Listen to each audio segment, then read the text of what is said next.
noches. Gracias por seguirnos acompañando en La Gente Quiere Saber. En esta parte del año tengo el honor y el gusto de sustituir a Juan Pablo Lombardi por una ausencia temporal. Se reincorpora en enero, si Dios quiere. Hoy tenemos de invitado a un amigo, destacado intelectual venezolano, sociólogo, Miguel Ángel Campo, profesor universitario. No hace mucho tiempo grabamos un programa con él, tuvimos un programa con él en La Gente Quiere Saber, básicamente para hablar de sus libros.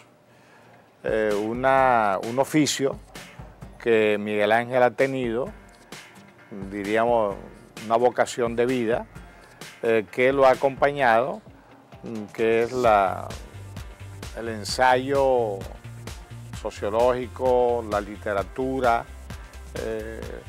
la comprensión de lo político, la sociedad en su complejidad, y particularmente llamó la atención a Miguel Ángel el impacto del petróleo en la sociedad y en la literatura venezolana, un poco cómo afectó nuestra manera de ser, cómo modificó, creó otros hábitos, y sus libros nos han ayudado a entender un poco mejor esto que sucedió en el siglo XX, ¿no? Hoy lo hemos incorporado a nuestra lista de invitados para iniciar con él con la pregunta que hemos iniciado en los últimos programas: ¿por qué seguimos en Venezuela?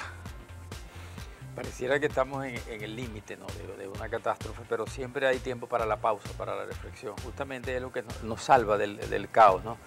Poder prever y poder hablar de nuestra experiencia, no solamente vivirla.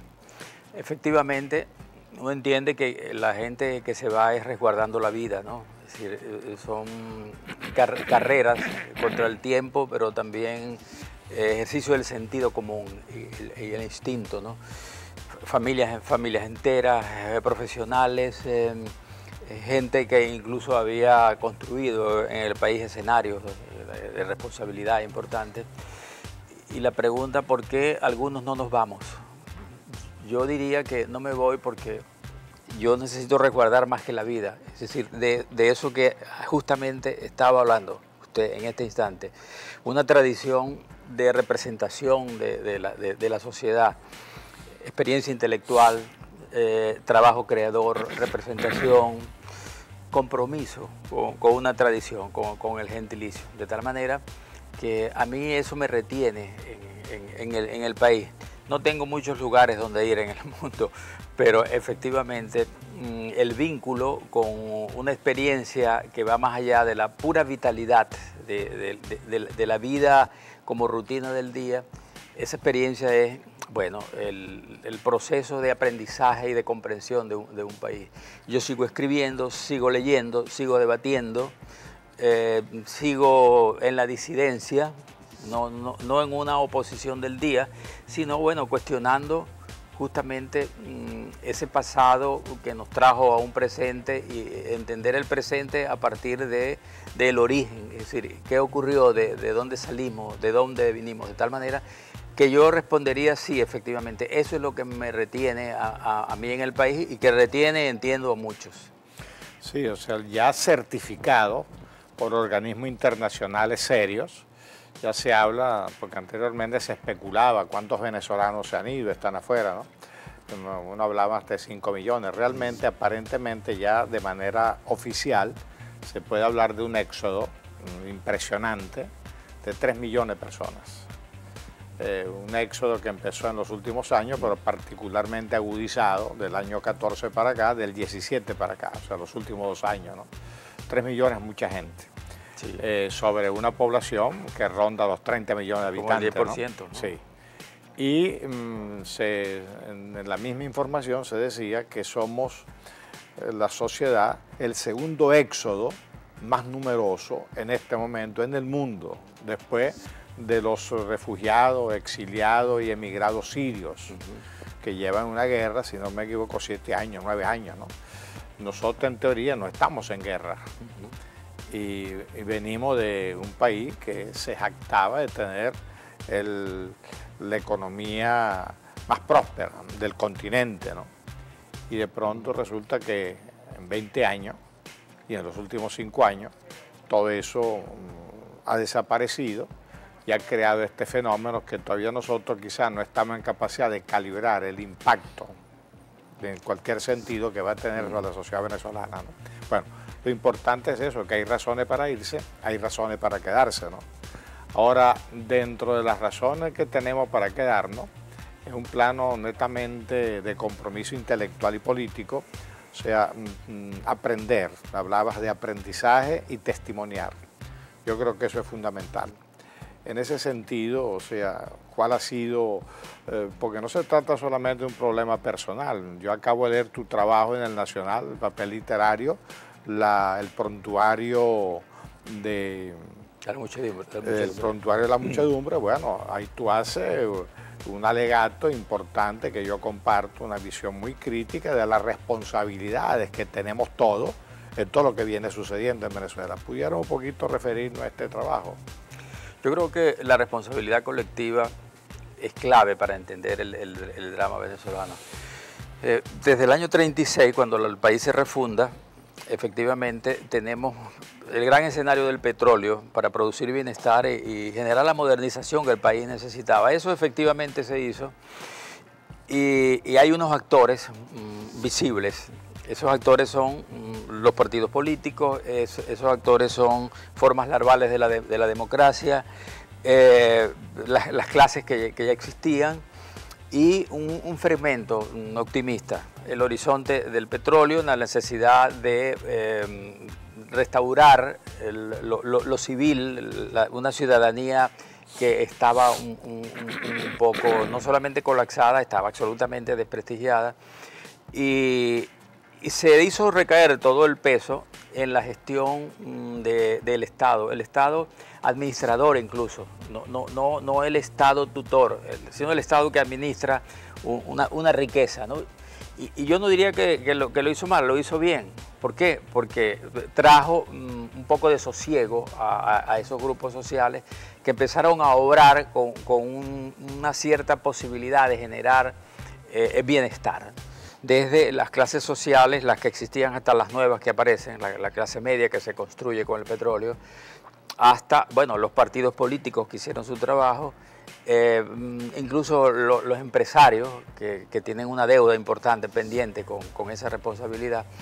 Pero yo creo que se hizo demasiado énfasis en las posibilidades del espectáculo público y las responsabilidades individuales de grupos, de familias, de ciudadanos que entendían que estaban fundando una nueva manera de entenderse con lo real, con las instituciones, con una riqueza inédita.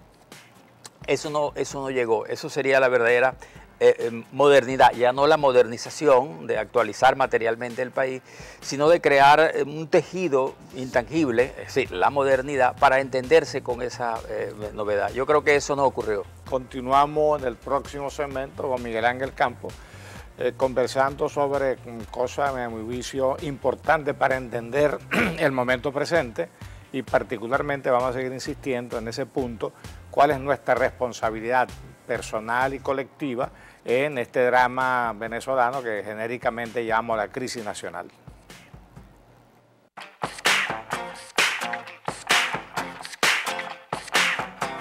Si deseas comprar, vender o alquilar un inmueble, debes hacerlo con los mejores, los más profesionales y los que garantizarán que tu dinero será bien invertido. Por eso te recomiendo a Maybelis Briñes, tu asesora inmobiliaria. La puedes contactar a través del teléfono 0414-698-9050, perteneciente al grupo RIMAX Milenio.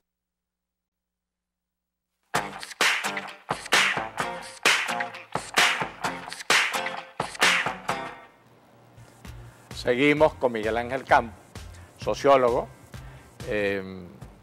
profesor universitario, intelectual destacado, hablando de algo que se habla poco, porque a mi juicio incomoda demasiado, ¿no? Las responsabilidades, porque siempre que ocurre algo, bueno, si es positivo, todos somos responsables, ¿no? Porque es meritorio, pero si las cosas no funcionan bien, nadie es responsable. Sí, yo no sea mala suerte, es el destino o fulano, que no soy yo, ¿no? Sí. Y tú hablabas de realmente la oportunidad que significó el petróleo en el siglo XX para una sociedad, para Venezuela, y cómo esta oportunidad fue aprovechada, en el buen sentido de la palabra, ¿no? ¿Cuál fue el papel del Estado? ¿Cuál fue el papel de la sociedad? Y particularmente tú hacías hincapié en la responsabilidad de los partidos políticos y del empresariado. Me gustaría que siguiéramos en esta dirección. Yo creo que la sociedad venezolana al final del gomecismo no entendió que se les estaba viendo con una gran novedad. Pretendió que podía seguir, desde el punto de vista de su relación con lo público, aquella relación que tuvo con el gamonal, el país cundido de paludismo, los derechos y las libertades confiscadas, y que eso lo excusaba, en la era del gomecismo, de cualquier posibilidad y de cualquier reclamo. No entendió que se las estaba viendo con unos dones, y esos dones necesitaban participación distinta a la presencia pasiva demográfica del habitante en una geografía. Pero eso suponía transformarse, eso suponía establecer responsabilidades, el punto de vista del criterio, y bueno, y la ciudadanía como un espacio de intercambio para relacionarse con esa novedad. Creo que la sociedad venezolana no lo entendió y no lo ha entendido todavía. Debía remodelarse como espectador y actor ante la nueva estructura, una estructura que era fundamentalmente pública, pero detrás tenía elementos de la tradición del propio pueblo y de la propia sociedad venezolana. Y yo creo que ahí hay un poco el origen de ese estilo un poco inercial, indiferente, irresponsable, que envolvió a toda la sociedad, desde el empresariado hasta los partidos políticos en los años finales, hasta yo diría que a la misma universidad, que es el referente de la sociedad del conocimiento, porque exigía para poner sobre el escenario los elementos de la transformación. Por supuesto que exigía también una mea culpa, pero eso ya era exigir demasiado. Pero hoy la mea culpa es un imponderable. Es decir, Venezuela cuando salga de esta tragedia tiene que, digamos, reflexionar sobre su gestión histórica de sus grupos sociales y fundamentalmente de esa responsabilidad frente a un legado, pero también en la relación del día al día con una riqueza que ya no era una riqueza que debía ser repartida, sino que debía ser producida a partir, más allá del piso objetivo del petróleo, repartida desde el conocimiento, es decir, la sociedad del saber. Y no hay sociedad del saber sin ética, sin responsabilidad individual, sin actores conscientes del horizonte histórico de dónde viene, de tal manera que sí, el conflicto de la responsabilidad en la sociedad venezolana es impostergable, hay que ponerlo sobre el escenario para encarar a la población con ese fuego, con ese resplandor que a veces quema, ¿no? Fíjate, el Papa Juan Pablo II pidió perdón por la Inquisición. Sí. Recientemente, en estos días, el primer ministro canadiense, Trudeau, acaba de pedir perdón porque Canadá, él ni siquiera había nacido, durante la Segunda Guerra Mundial, en esa época, se negó a recibir refugiados judíos. Entonces a mí me parece muy interesante cómo representantes, en este caso la Iglesia, de un gobierno, que no tienen que ver ellos directamente nada con eso, pero sí sus instituciones, sus países, piden perdón por algo que sucedió ayer, en el pasado. Yo creo que en Venezuela está haciendo falta esto. Está haciendo falta no la autoflagelación, ni tampoco la hoguera, no, sino el sentido de humildad autocrítica, de la corresponsabilidad. Es decir, aquí siempre hay un malo que está en la acera de enfrente. o es el gobierno anterior, o son los dictadores de antes, o es el partido enemigo o adversario, o son los políticos. Es decir, y realmente la corresponsabilidad nos incluye a todos. Incluye al ciudadano laxo en su conducta cívica, que con la viveza y el avispamiento y la picardía lo resuelve todo y cree que está bien. El funcionario que no se atiene a una norma, sino que arbitrariamente decide a quién favorece y a quién no favorece, ¿no? Y así subiendo la jerarquía, el escalafón, nos encontramos entonces en donde las instituciones mismas, que están formadas por hombres, no asumen su responsabilidad, que es lo que está un poco viviendo ahora. El CNE no está asumiendo su responsabilidad de poder árbitro, de equilibrio en un proceso electoral. Las Fuerzas Armadas no están asumiendo su responsabilidad de salvaguarda del territorio y la soberanía, sino simplemente se pusieron a la orden de un régimen. Las propias universidades, nosotros que nuestra vida ha transcurrido en la universidad es poco dada a la autocrítica. O sea, prácticamente sus crisis internas siempre las remite a un factor externo, ¿no? Entonces yo diría que en ese sentido habría que hacer un repaso de nuestra historia contemporánea para establecer esas responsabilidades como aprendizaje, no como castigo, claro, como aprendizaje. Eso te agradezco el comentario del próximo segmento. Me llegó el agua.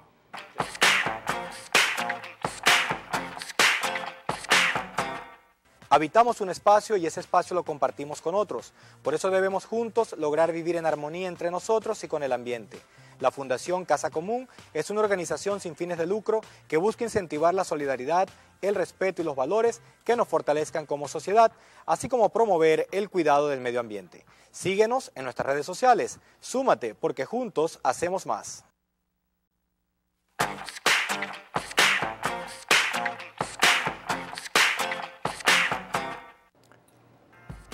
Continuamos con Miguel Ángel Campos, sociólogo, profesor universitario, destacado intelectual. Venimos conversando sobre cosas, a mi juicio, importantes para el autorreconocimiento como sociedad, como país, ¿no? Yo le dejaba en el aire una pregunta. O sea, en la crisis no hay un responsable.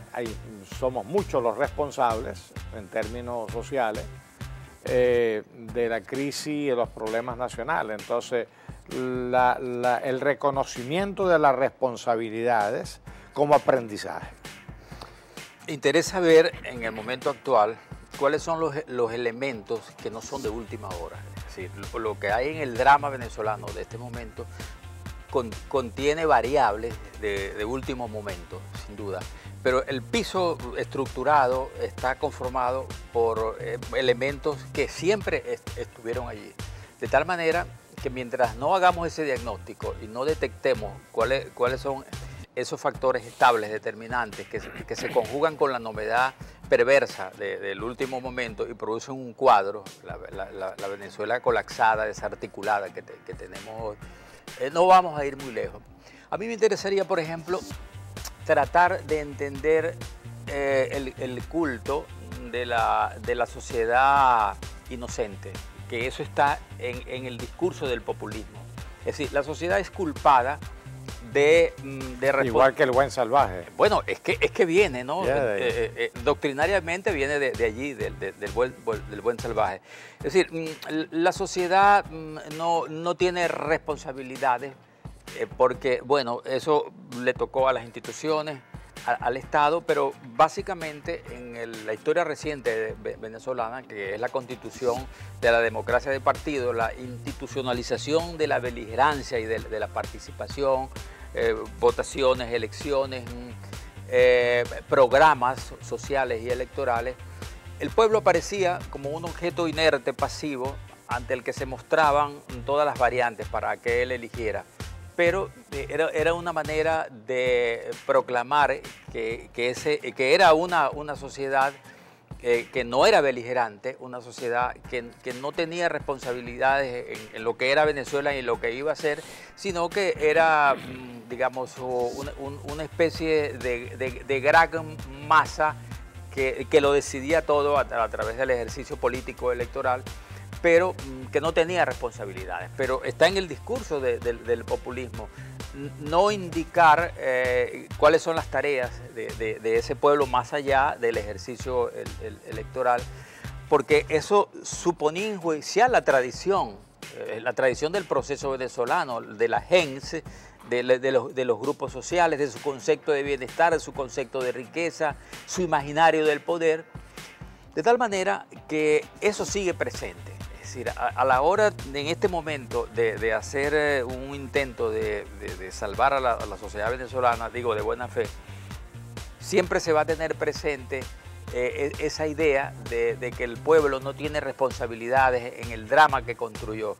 A mí me parece es un verdadero horror y no nos va a llevar, sino permanentemente, otra vez al abismo, ¿no? Sí, dentro del aprendizaje, yo pienso que un poquito en términos de pedagogía mediática o pedagogía política, sería interesante recordar que el concepto pueblo es una categoría romántica. Sí, es decir, claro. El alma de una nación, el alma de un pueblo, es decir, se partía de una idea que antropológicamente, científicamente falsa, que hay una pureza de un pueblo, una sociedad determinada, el pueblo ario, eso no existe, el pueblo celta, eso no existe, el pueblo americano, eso no existe, claro. El pueblo indígena no existe, el pueblo venezolano no existe, porque es una abstracción, lo que existe son una sociedad venezolana con grupos sociales, etcétera, muy bien definidos y ubicados. Entonces yo pienso que el superar ese concepto ingenuo, para llamarlo de alguna manera, de pueblo, y asumirnos como sociedad en conflicto y en progreso, o sea, en tensión permanente por los múltiples intereses, pero apuntando en una dirección que la humanidad ha direccionado, que es la democracia, la sociedad, el conocimiento, la tecnociencia, etcétera. Yo creo que nos debe obligar en este proceso a ese aprendizaje para no repetir los errores que nos van llevando permanentemente a regresar, como una especie de regresionismo histórico, ¿no? Continuamos conversando en el próximo segmento con Miguel Ángel Campos.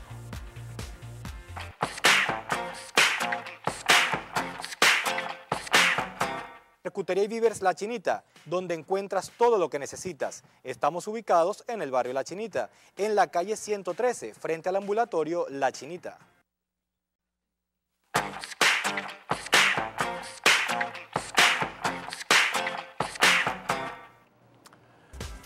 Continuamos con Miguel Ángel Campos en La Gente Quiere Saber.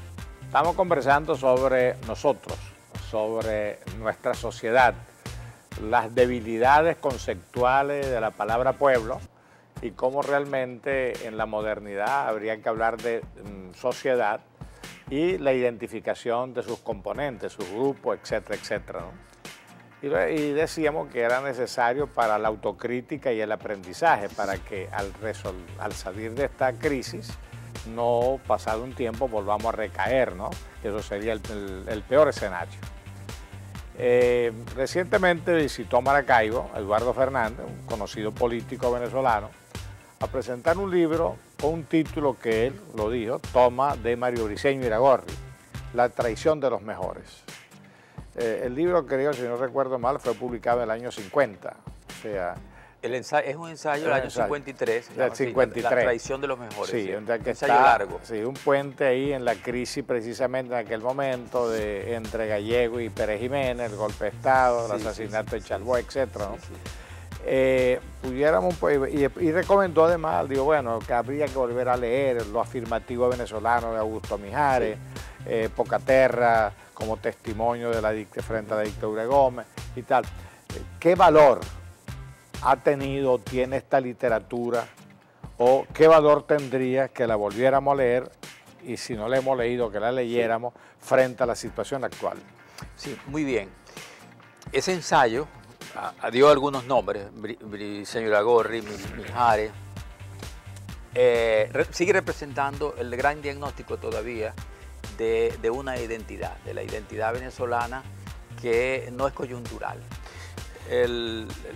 profesor, gran crítico norteamericano, Harold Bloom, él desarrolla una teoría de las malas lecturas. Las malas lecturas en literatura, cómo un autor lee a otro autor fuera del canon y se encuentra con cosas extraordinarias y produce una gran obra. Eso lo llama Harold Bloom la mala lectura. Es toda una teoría de recepción de la obra. Pero en historia y en sociología yo creo que las malas lecturas no son buenas. Por ejemplo, yo no entiendo cómo la guerrilla venezolana no pudo leer bien, efectivamente, ese diagnóstico que ya está en el año 60 y creyó que podía derrotar a un estado petrolero, acorazado financieramente, una democracia estrenándose, prestigiosa. Con todo el entusiasmo. Y con todo el entusiasmo nacional, pero con un gran respaldo internacional. Y todas las expectativas de modernidad que había en la sociedad venezolana. Si hubiera leído bien la guerrilla, ese diagnóstico que está en esos autores, quizás lo hubiera pensado mejor o simplemente hubiera fortalecido la disidencia intelectual académica y no se hubiera ido a la insurrección armada, que no tenía ninguna posibilidad de éxito, pero que además estaba interpretando de manera totalmente errónea ese diagnóstico. De tal manera que yo sí creo que esos autores, ese conjunto de autores son muy pertinentes desde incluso los pensadores marxistas que no llegaron a la guerrilla y que están un poco en lo que se llama el periodo clásico, ¿no? del cuestionamiento liberal en Venezuela, autores como Eduardo Arcila Faría, Salvador de la Plaza, Miguel Acosta Sáenz, Carlos Irazábal, por supuesto, ni se diga, incluso el mismo Rodolfo Quintero, son pensadores marxistas que están abrevando en la fuente alternativa de interpretación de la sociedad venezolana y que sí leyeron bien la tradición, llegan hasta allí, hasta esa frontera, y de tal manera que la guerrilla no reivindica a ninguno de esos pensadores. Es curioso, ¿no? Entonces sí, malas lecturas de una tradición digamos, en el horizonte intelectual, académico de una sociedad puede producir errores prácticos de esa magnitud. Personalmente pienso que nosotros en general, la universidad en general, hemos hecho de esa mala lectura por el divorcio que hay entre la teoría o el ejercicio académico y la política. El político le da la espalda al intelectual, el intelectual desvaloriza al político y ambos olvidan, a mi juicio, que la política es previamente un ejercicio intelectual y después es acción. Claro. Y el intelectual también olvida que el mundo de las ideas es importante, pero que si no encarna, termina siendo una metafísica abstracta, ¿no? Entonces yo pienso que en Venezuela ha habido ese divorcio y ha faltado ese puente, ¿no?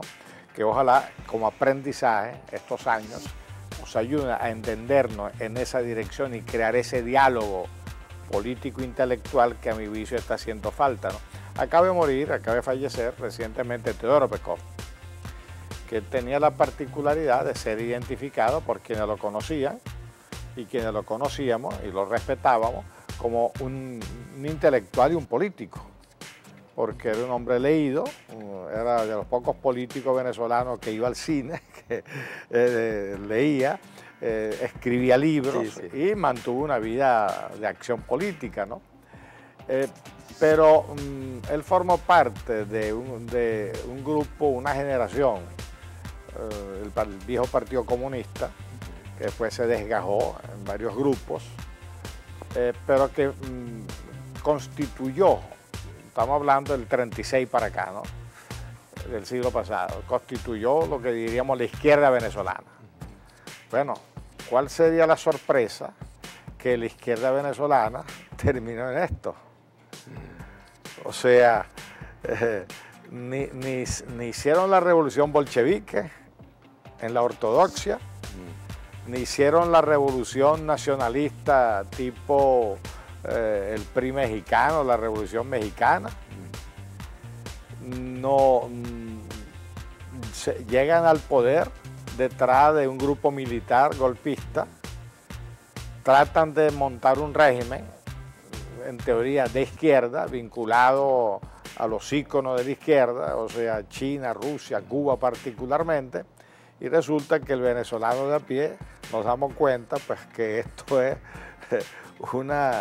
un régimen autoritario fracasado, para ser benigno en la terminología. Sí. Destruye una economía, destruye una sociedad, no propone nada nuevo.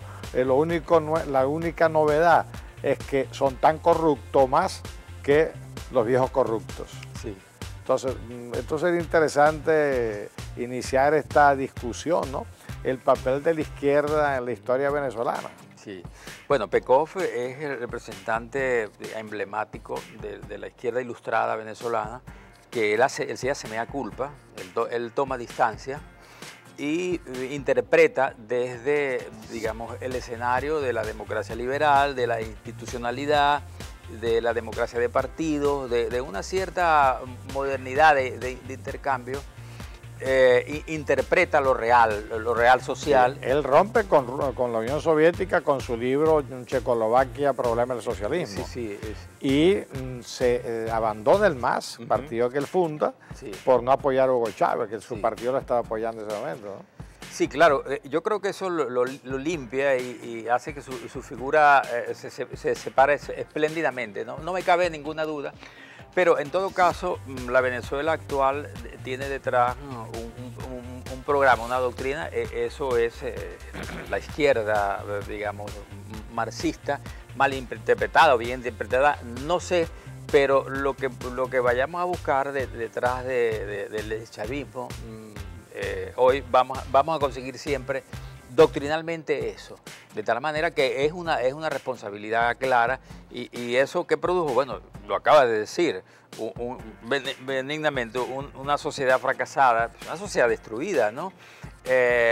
Reivindicando elementos gamonales, patriarcales, incluso escatológicos como la santería y un conjunto de prácticas, ya no diría que premodernas, ¿no? Sino verdaderamente sórdidas en la conducción de los negocios públicos. Bueno, detrás de eso está el pensamiento de izquierda local venezolano, que tiene, bueno, como referentes la insurgencia guerrillera y todo esto.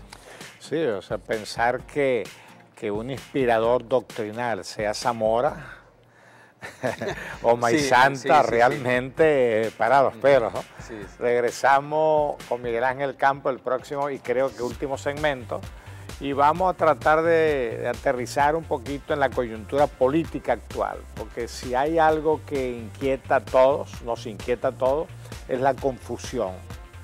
O sea, la incertidumbre económica, la incertidumbre de país, la incertidumbre de cara al próximo año y, lógicamente, el piso de todas esas incertidumbres es que políticamente pareciera ser que no hay salida, que el régimen va a continuar eternamente y que la oposición no solamente no está cumpliendo su papel, sino que además se está dividiendo y subdividiendo, ¿no? Que es el mejor acompañamiento que ellos le pueden hacer al régimen para que éste perdure, ¿no? Vamos a tratar de conversar sobre esto con Miguel Ángel Campo en el último segmento.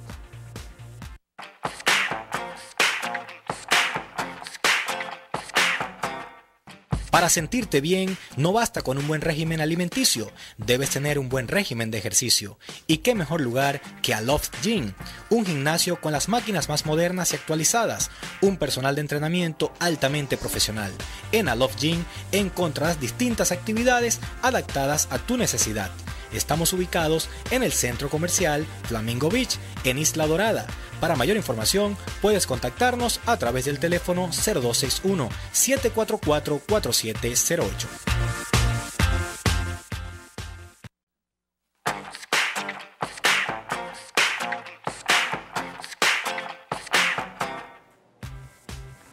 Bueno, conversábamos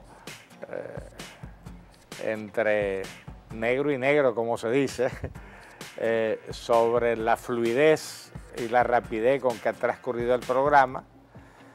Yo pienso que el mérito es de nuestro entrevistado, Miguel Ángel, que domina muy bien todo lo que ha sido el proceso social, político, cultural venezolano, y con mucha propiedad nos ha ido explicando un poquito algunas claves a las cuales deberíamos volver para entendernos, para la autocrítica y el aprendizaje, para que cuando nos toque salir de esta crisis lo hagamos para avanzar y no para retroceder o estancarnos otra vez. Nos habíamos comprometido a tocar en esta parte final, o sea, tú le preguntas al venezolano, a cualquier venezolano, ¿qué piensa de mañana? Dice, no lo sé. Si nadie tiene realmente una certeza con respecto al futuro próximo, todo es incertidumbre. Los economistas en su ciencia nos dicen que mañana va a ser peor que hoy en términos económicos. Los sociólogos o psicólogos sociales nos hablan de un desquiciamiento emocional y cuando se le pregunta a la gente en las encuestas qué es lo que piensa hacer, dice, bueno, si puedo me voy. Se habla de un 38-40% que todavía está diciendo que si puede me voy, ¿no? Y el resto, bueno, aguantar hasta dónde y cómo. Entonces, frente a eso, nos obliga al tema político, porque al fin de cuentas la llave del estancamiento o la solución política de toda esta crisis tiene que ver con lo político. Y aparentemente hay una gran división en el régimen. En el régimen aparentemente hay grupos y subgrupos y están muy divididos. Pero por razones de permanencia se mantienen unidos por razones prácticas, ¿no? Y en la oposición hay una gran división y en este momento se acaba de poner en evidencia casi física esa división con la votación de la Asamblea Nacional con respecto al señor Zapatero, ¿no? O sea, el bloque opositor se dividió, 50 y tanto, 40 y tanto, ¿no? Y puso en evidencia que Acción Democrática, Un Nuevo Tiempo y Avanzada Progresista, básicamente ellos tres, están con una visión estratégica con respecto al problema político que es diferente a la visión que tiene Primero Justicia, Voluntad Popular y el sector de María Corina y Ledesma, o sea, Voy Venezuela o Vente Venezuela y Alianza Bravo Pueblo.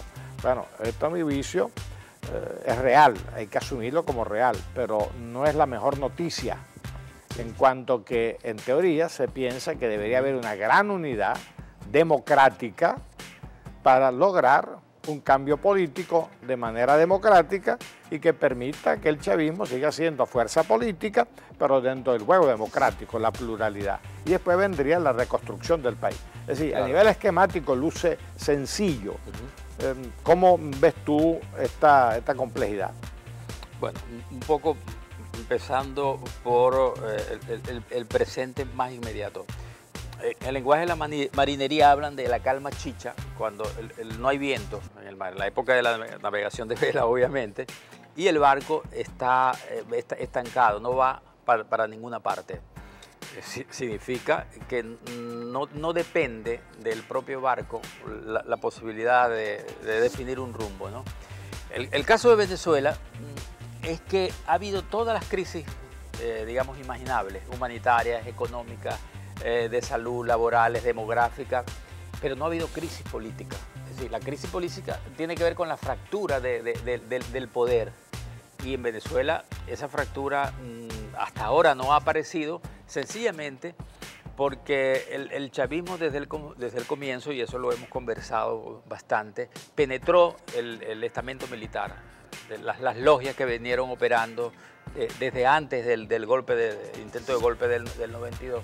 De tal manera que prácticamente conjuró por allí, digamos, el instrumento operativo de una crisis política. Y por supuesto, las crisis políticas tienen que ver también con el reparto de los beneficios, y hasta ahora la renta petrolera ha dado, no solamente para reparto, ha dado para la corrupción, ha dado para expatriar capitales, es decir, para todas las perversidades. Influencias internacionales, políticas. Sí, por supuesto. Es decir, ha creado una clientela amplia, ¿no? Desde Podemos hasta los árabes y todos los gobiernos comunistas que hubo en Sudamérica hasta hace poco, pasando por el delirio ese de Chávez, de la gran redención de América Latina. Entonces no hay crisis política. Mientras eso no ocurra, efectivamente seguiremos en esa calma chicha, que es lo más perturbador que puede ocurrir. Y el venezolano se plantea el futuro en términos de cómo va a sobrevivir mañana. No se lo plantea en términos de la representación de una herencia, digamos, societaria, porque eso se ha desgastado mucho en el imaginario del venezolano. Es decir, eso de encarar un reclamo frente a las instituciones donde los elementos del día no estén en primer término, sino elementos más estables, es el sentido de pertenencia a una sociedad, y reclamar, digamos, el futuro, el futuro como las generaciones que están naciendo y que van a nacer. De tal manera que ese futuro que el venezolano se plantea es un futuro muy inmediatista, de sobrevivencia, porque lo han puesto, digamos, en el trance de los servicios, de la gasolina, de la comida, de la salud, de tal manera que más allá de eso, para él como espectador y actor ya no hay le futuro. queda ni tiempo ni energía. No, en absoluto, ni para la vida política, ni para pensar, ni para entendérsela con un imaginario por demás muy maltratado y muy frágil. Sí, efectivamente, ¿no? Cuando tú hablabas del símil del barco y el mar en calma chicha, yo pensaba en la Primera Guerra Mundial, que lo poquito que uno ha leído sobre eso, hubo casi 3 años de guerra de trinchera, en donde la guerra se empantanó, el enfrentamiento se empantanó, en donde ninguno de los dos bandos avanzaba, y aquello, la mortandad y la carnicería fue terrible, hasta que empezó a intervenir el factor estratégico que empezó a inclinar la balanza a favor de los aliados, ¿no? Que fue Estados Unidos. O sea, Estados Unidos, al entrar, básicamente por la capacidad económica que tenían de suplir de material de guerra nuevo a un bando, pues ayudó a que realmente la guerra terminara con el resultado que conocemos, ¿no? El factor internacional en este momento, que es importante, o sea, los 28 países de la Comunidad Europea, beligerantes, han asumido una posición política muy clara. Primero, las sanciones que acaban de renovar por 1 año más a ciertos funcionarios, y en segundo lugar, el no reconocimiento a la elección de mayo de Maduro. De tal manera que el 10 de enero, Maduro en teoría no va a ser reconocido por estos 28 países. Ellos se agregan casi todos los países de América Latina, el Grupo de Lima, Canadá, Estados Unidos incluidos, y ahora con el triunfo de Bolsonaro en Brasil, prácticamente Estados Unidos, Brasil y Colombia como un anillo de hierro, ¿no? Entonces yo, especulando, pienso, ¿no sería ese el factor que estaría faltando para que en Venezuela hubiera una crisis política real de fractura y de solución a esto? Yo pienso que sería la primera vez en la historia de Occidente que las instituciones planetarias de consenso democrático, de la democracia liberal, se pondrían de acuerdo para desplazar un gobierno genocida, criminal y que atenta contra todos los intereses de la convivencia.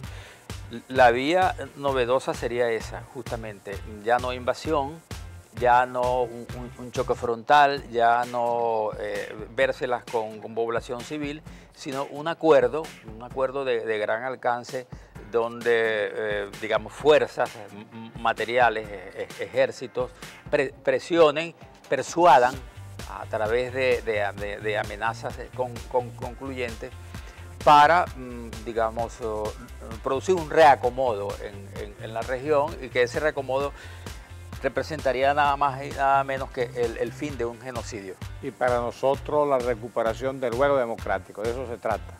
Venezuela lo que queremos es ser un país normal, en democracia, para que todo el mundo tenga derecho a pensar como quiera y tenga un futuro. Muchas gracias por acompañarnos en este programa. Hasta el próximo domingo. Muchas gracias, Miguel Ángel. A la orden.